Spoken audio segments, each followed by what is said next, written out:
하나님께서 우리를 사랑하십니다. 여러분 어렵고 힘들어도 여러분 그것은 기억하셔야 됩니다. 때로 느낌이 하나님이 나를 버린 것 같은 순간에도 하나님이 나를 사랑하신다는 이 말씀은 여러분 귓가에 딱지처럼 굳어지기를 주님의 이름으로 축복합니다. 여러분 기도해 주셔서 3일 동안 영락교회에서 용서 사랑의 시작입니다 라는 주제로 제110회 우리 총회를 잘 마치고 왔습니다. 110회인데 사실은 중간에 총회를 못 6.25 전쟁하고 몇 번은 못 열었기 때문에 우리 총회 역사가 125년이 됩니다.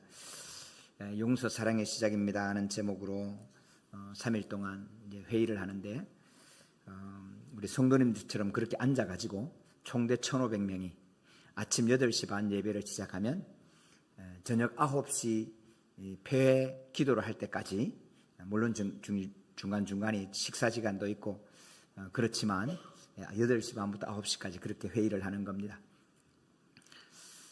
이번 회의를 하면서 크게 두 가지, 총회 내용하고 상관이 크게 두 가지를 은혜를 입었습니다.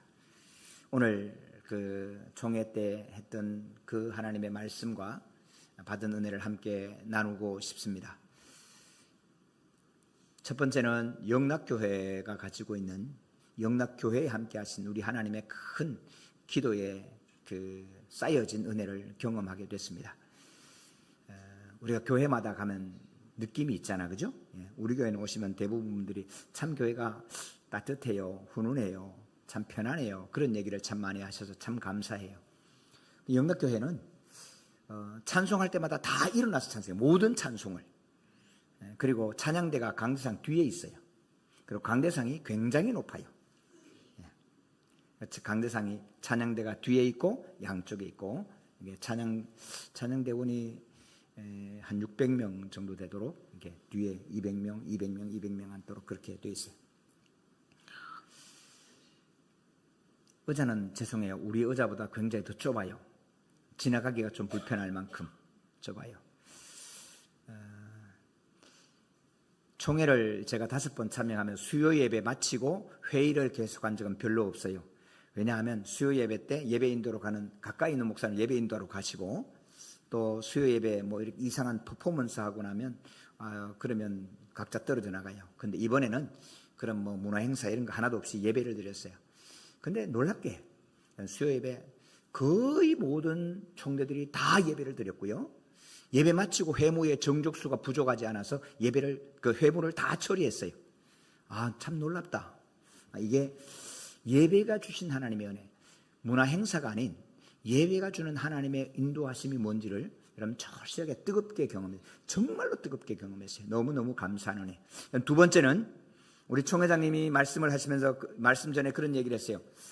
제가 우리 성도님 만나면 뭐라 그러는지 아세요? 잊어버려서 감사합니다. 제가 성도를 만나면 뭐라 그래요? 감사합니다. 감사합니다. 또 종종 멀리 있으면 우리 총회장님 제가 화이팅 그러거든요. 근데 우리 총회장님이 이렇게 얘기하는 거예요. 이제부터는 화이팅 하지 말라고. 화이팅 했더니 교회마다 화이팅을 하고 나라도 화이팅하고, 화이팅 의미가 힘내세요 뜻으로 화이팅을 했더니 가만히 봤더니 화이팅 뜻이 뭐냐면 싸우라는 말이거든요. 화이팅 이거거든요. 그러니까 화이팅 했더니 그 씨가 열매를 맺어서 30배, 60배, 100배 지금 거두고 있다고. 그래서 지금부터는 화이팅 하지 말라고. 가슴이 뜨끔하더라고요. 맞다. 우리가 옛날에 어른들 그죠? 얘기할 때 그랬잖아요. 야 이놈아, 나가 뭐 할로, 맞아 뭐 할로, 뭐 전부 다 그랬더니 글쎄 우리 조상들이 간도로 나가서 하와이로 나가서 죽었고, 또 6.25 때 맞아 죽었고 막 그랬어요. 근데 한 가지 잘했어, 그죠? 뭐 잘했어요? 흥하라고. 제가 다 초등학교 들어갈 때 여기다 수건 메고 들어갔거든요. 그때는 코가 왜 그렇게 나왔는지 몰라. 어떨 때는 하여튼 뭐 나왔다 들어갔다 하는 사람도 있어, 그죠? 그때는 하여튼 그게 나중에 알고 봤더니 못 먹어서 그렇대요. 그게 먹어서 많아서 나온 게 아니고 못 먹어서 나오는 거래. 그래서 여기다 수건 메고 간다. 수건 새카면서 좀 또 갈아빠우고 그랬는데, 그때 우리 선생님들이 이거 제쳐가지고 애들 1학년 때 흥하라고. 그래서 우리가 흥했다는 거 아닙니까? 그럼 이게 그냥 지나갈 얘기가 아니고 우리 말의 씨가 돼서 거두는 줄로 믿습니다. 그럼 중요한 거예요. 지금부터 사랑하는 성도 여러분, 화이팅 하지 마시고 따라해 보세요. 사랑합니다. 따라하시라니까 손은 왜 안 올라와요? 자, 사랑합니다. 입은 왜 안 올라가요? 사랑합니다. 감사합니다. 성도 여러분, 우리 사랑해요. 감사해요. 고맙다고 인사해요. 그럴 때 여러분, 이 사랑의 열매를 우리 노년에는 30배, 60배, 100배 거두게 하실 줄로 믿습니다. 이번에 부총회장 되신 분은 권위영 목사님입니다. 뚝섬에 있는 우리들 교회 이름이 갑자기 생각나네. 교회 목사님이신데 이 목사님은 전도사의 아들입니다. 군대 갈 때까지 아버지가 전도사님이셨습니다. 사남매 키우면서 전도사로서 공부할 기회도 없고, 그래서 군대 마칠 때까지, 거의 마칠 때까지도 전도사님이셨어요. 근데 우리 총회에서 한 번 기회를 준 적이 있어요. 중학교밖에 못 나오고 시골교회 전도사님으로 섬겨가면서 시골에 있는 신학교 나오고, 신대원은 못 나왔으니까 신대원 다닐 돈이 없고 기회가 없어서 시골교회에서 전도사로 섬기는 분들, 20년 이상 담임을 한 분들은 1년 동안 서울에 와서 장신대 와서 교육을 받고 목사 안수를 주는 기회를 열어줬어요. 그럼 그때 아버지가 목사님이 되셨어요. 그 목사님이 권덕혜 목사님이세요. 군대 제대를 마치고 이게 권유영 목사님이, 그때는 목사가 아니죠. 신대원에 이제 아버지를 따라서 목회를 하겠다 하고 신대원에 들어왔는데 등록금이 없는 거예요. 등록금 될 수 있는 형편이 잘 안 되는 거예요. 어떻게 하면 좋을까 할 때 안동에 페스탈로찌라고 하는 분이 계시는데, 그분이 정창근 장로님이세요. 이비인후과를 운영하시는 장로님이셨는데, 이 장로님께서 내가 등록금 대주겠다 해서 3년 동안 장학금을 받고 공부를 하시고, 그래서 제110회 2025년에 부총회장이 되셔서 내년에는 총회장님이 되십니다. 그럼 그 정창근 장로님에 대한 일화가 있습니다. 그럼 정창근 장로님은 그런 목사님을 30명을 길렀어요. 30명도 넘게 길렀어요. 전액 장학금을 줘서 목사가 되게 하신 분이 30명이 넘어요. 근데 그 목사님이 제가 안동교회를 섬길 때, 부목사로 섬길 때 그분은 선임 장로님이셨어요. 그분은 새벽 3시에 일어나십니다. 3시에 일어나셔서 4시에 나병 환자촌 안에 있는 교회에 새벽 기도를 가세요. 안동 주변에 나병 환자촌이 크게 이렇게 3개가 있었는데, 그 중에 한 촌장을 하셔서 그 새벽 기도에 700명이 나오십니다. 그때 당시에 어떤 분은 코가 없고, 어떤 분은 눈이 찌그러졌고, 어떤 분은 눈썹이 없고 머리가 빠지고, 어떤 분은 손가락이 없고, 그런데 그분들이 손가락이 없는 손으로 손바닥 치고서 박수를 치면서 찬송을 하는 거예요. 몸을 귀하게 여기라고. 저분들은 다른 몸이지만 없는 몸도 얼마나 아끼는지 아냐고. 그런데 왜 몸을 함부로 하냐고. 건강한 몸을 왜 함부로 하냐고. 그래서 새벽 4시에 새벽 기도를 하시고, 안동교회 본교회 자기가 선임으로 있는 교회에 5시에 새벽 기도를 오세요. 새벽 기도를 마치고 지나가셔서 집에 가셔서 당신 일을 하시고 9시에 병원문을 여시면, 저는 이제 부목사니까 시간이 많이 없잖아요. 그럼 미리 얘기를 해갖고 8시 50분에 들어가서 진료를 받아요. 그럼 이렇게 말씀하세요. 저는 다른 사람 하루 종일 할 일 거의 마쳤습니다. 지금부터 환자를 보는 것은 덤으로 섬기는 일입니다. 사이치에 초아의 봉사상도 받으시고, 나중에는 전 재산을 그분들을 위하여 희사하셔서 이렇게 자녀에게 물려주지 않고 다 희사하셔서 그렇게 섬기셨어요. 안동 장날이 되면 영양에서, 청송에서, 봉화에서 이렇게 안동에 오십니다. 오셔가지고 고추 메고 오셔가지고 팔고는 병원에 진료받고 가야죠. 근데 진료받는데 사람이 얼마나 많은지 기다려야 돼요. 3시간 반씩 기다려서 진료를 보는데, 시골 할머니 한 분이 말이야, 이렇게 3시간 반씩 기다리게 하고 말이지, 바쁜 촌 어른들 말이지 이렇게 하면 되겠냐고. 그분이 순서가 왔어요. 순서가 와서 이렇게 하시면서 진료 다 마치고 할머니 조심해서 가세요. 근데 할머니, 저는 할머니 기다리느라고 여기서 35년째 이사도 못 가고 여기서 기다리고 있다고. 다음 장날 또 기다릴 테니까 오시라고. 네, 그렇게 반은 말로 고치세요. 저보고 그런 얘기해요. 목사님이 거룩한 일이에요. 제일 귀한 일이에요. 의사 되는 거 조금도 부러워하지 마세요. 의사 되면요, 남의 썩은 이나 쳐다보고 있고, 남의 코나 닦고 있고, 남의 코딱지는 후비고 있고, 남의 고름이나 짜고 그런 거예요. 그러니까 목사님, 어떤 형편에서도 거룩한 일을 포기하지 마시고 하나님의 주님을 귀하게 감당하세요. 내가 기도할게요. 참 감사해요. 사랑하는 성도 여러분, 인내는 힘들어요. 참는 거 힘들어요. 35년 동안 한 자리에 일하는 것도 힘들고 3시간 반 기다려서 질러보는 것도 힘들어요. 근데 성도 여러분, 진짜 힘드는 거 있는데 용서가 힘들어요. 용서는 사랑의 시작인 건 분명한데 용서는 힘들어요. 여러분, 용서한다는 참 이뻐요. 그 용서하고 좀 같이 지내, 참 좋아요. 야, 그것도 용서 못해. 용서하고 손잡고 화해해, 참 좋은데 내가 용서하려고 해보면 여러분, 미치고 환장하고 벌짝 뛰는 일이에요. 정말로 힘들어요. 우리 성도님들은 어떠세요?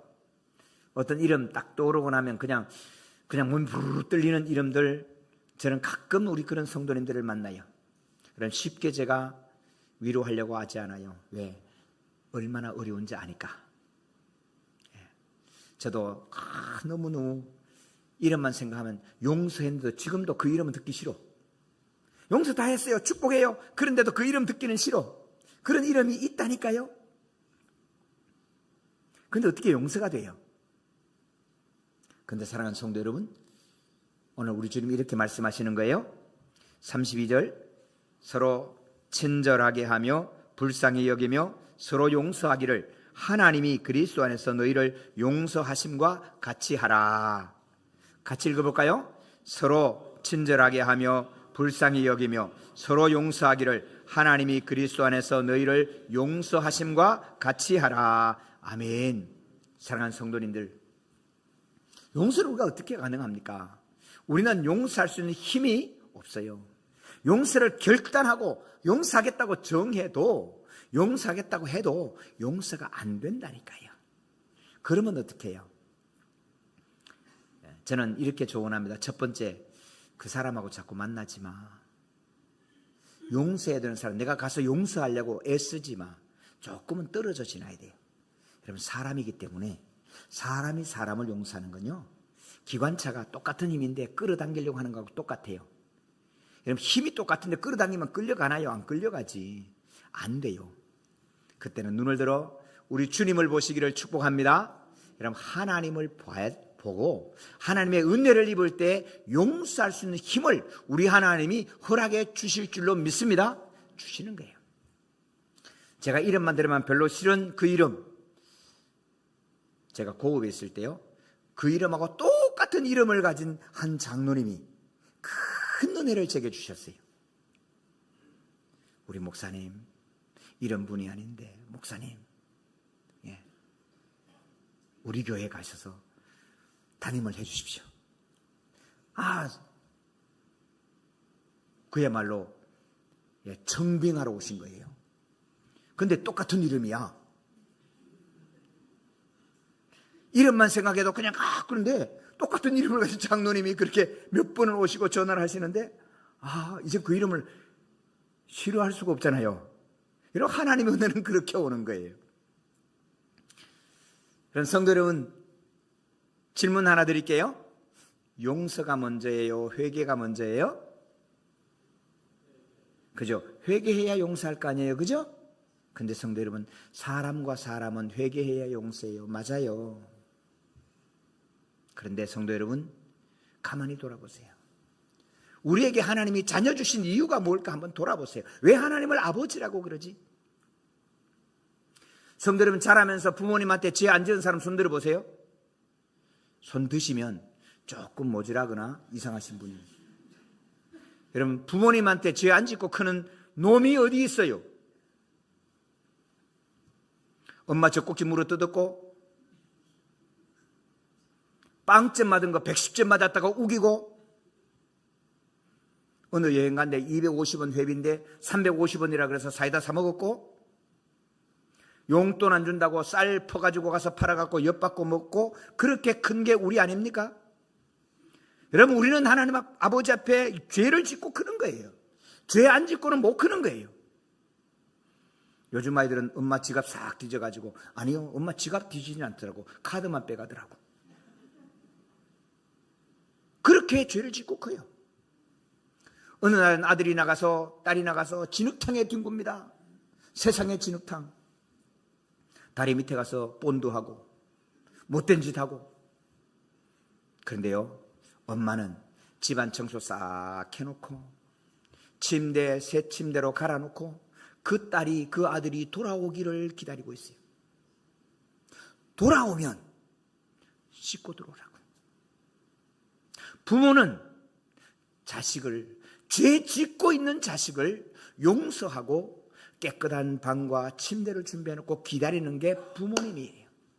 사랑하는 성도들, 왜 우리에게 자식을 주셨을까요? 이유 없이 줄 수 있는 마음을 해보라고, 연습하라고. 다른 사람에게는 그냥 주는 게 안 돼. 그런데 자식은 이상하잖아요. 더 주고 싶어. 받는 놈 또 주고 싶어. 아, 우리 하나님의 마음이 이런 거구나. 여러분, 내가 절대로 용서 못하지요. 우리 교회 학교 선생님이, 목사님, 저 교회 학교 선생님 못할래요. 못하겠어요. 왜? 어릴 때 가서 세수시켜서 안고 와서 교회 학교하고 6년 지나서 중학교 올려보내고, 그리고 어쩌다가 잘 지내냐 전화하니까 전화를 안 받아. 교회도 안 나와. 목사님, 이제는 못할 것 같아요. 선생님, 우리가 그랬어요. 근데 성도 여러분, 우리 자식들 보세요. 어떤 놈은 전화 안 받고, 어떤 놈은 카드 가서 지 맘대로 끌고, 어떤 놈은 나가서 아버지 이름 팔아 딴짓하고, 다리 밑에 가서 본드질하고, 온갖 세상에 더러운 데도 뒹굴고 있어요. 그러나 아버지는, 어머니는 포기하지 않아요. 집 청소 싹 해놓고 돌아올 기미만 보이면 혹시, 그리고 침대포 깨끗하게 들어오라고. 그 대신 더러워진 몸은 너가 잘 침대가 더러워지니까 씻고 들어오는 거지. 여러분, 씻는 게 먼저예요?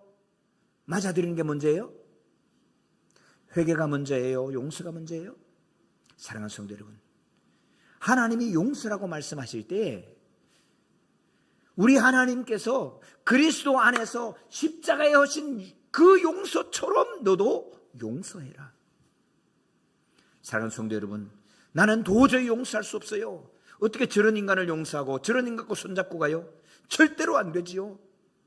그럴 때 사랑하는 성도 여러분, 우리 하나님 보시기를 축원합니다.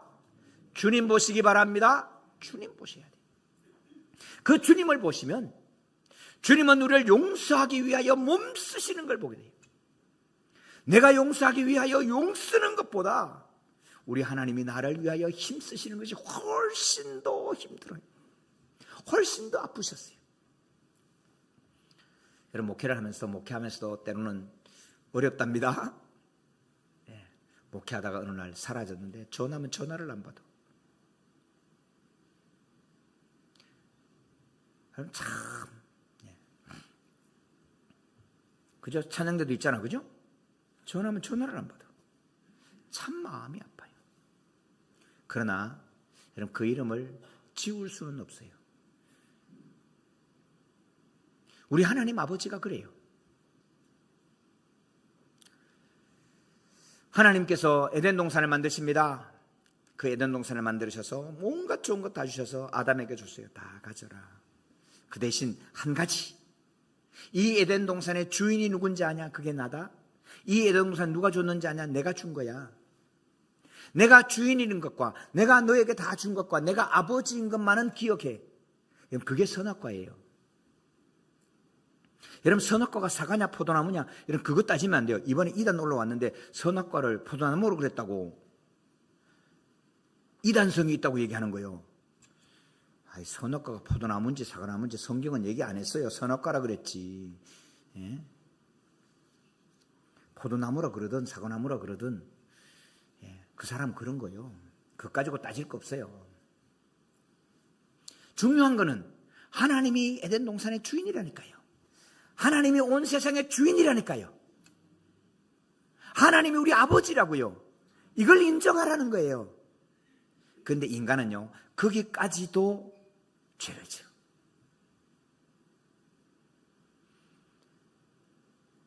제가 시골 동네에 사는데 어느 날 후다닥 하고 지나가요. 지나가는 소리만 들으면 누군지 대충 아는 사람 지나가는 거예요. 또 뒤에 또 막 따라가. 누군지 알아.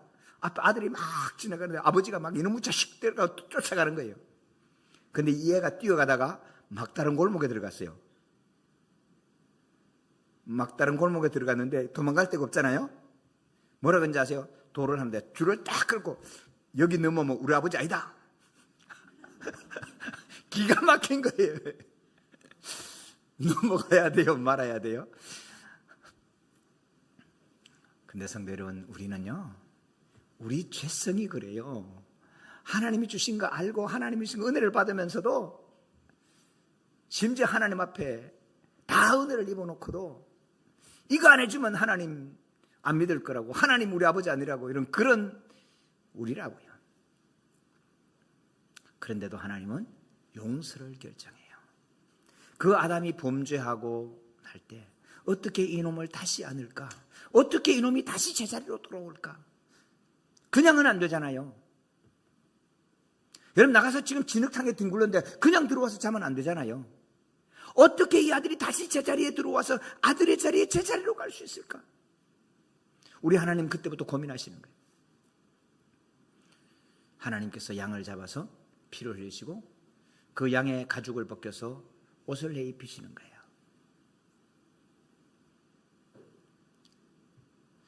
크리스마스가 됩니다. 메리 크리스마스, 참 신나게 놀아야지요. 근데 저는 크리스마스 될 때마다 여러분 이상하게 묵상되어지는 말씀이 있어요. 일부 예배 때 우리 신혼부부가 왔어요. 신혼부부에게 제가 물었어요. 아기는 올 텐데, 아기는 올 때 세브란스 병원에 가서 못 놓고, 을지대학 병원에 가서 못 놓고, 옆에 무슨 의원에 가서도 못 놓고, 집안에서도 못 놓고, 너무 형편이 어려워서 내 아들을 낳아서 양죽통에 아들을 누워야 된다면, 눕혀야 된다면 당신은 아이를 낳겠느냐? 여러분, 우리 하나님께서 저와 여러분의 죄를 용서하시기 위해서 아들을 낳아서 베들레헴의 총구석에 넣어서 양죽통에 누에 여관에 머물 곳이 없더라. 기가 막힌 거예요. 사랑하는 성도 여러분, 하나님께서 저와 여러분을 용서해 주시기 위하여 그냥 용서해 끝났다고 생각하시면 안 돼요. 우리 하나님은 저와 여러분을 용서하시기 위하여 몸쓰시는 거예요. 사랑하는 성도 여러분, 용서는 쉽지 않아요. 쉬워서 하는 거 아니에요. 근데 용서해내고야 사랑이 시작된답니다. 용서해야 사랑이 시작돼요.